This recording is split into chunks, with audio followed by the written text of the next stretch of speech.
মাদারীপুরে জামায়াতে ইসলামীর সমালোচনা করে বিএনপির সহ গণশিক্ষা বিষয়ক সম্পাদক ও মাদারীপুর ৩ আসনের সংসদ সদস্য আনিসুর রহমান খোকন তালুকদার বলেছেন, ফ্যামিলি কার্ড নিয়ে জামায়াতের অবস্থান দ্বিমুখী।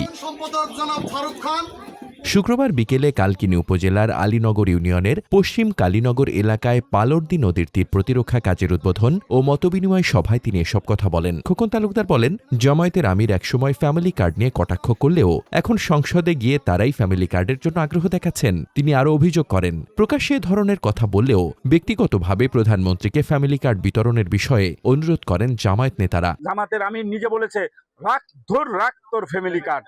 আর এখন সংসদে গেলে আমরা দেখি সবার আগে তারা ফ্যামিলি কার্ডের জন্য অস্থির হয়ে থাকে।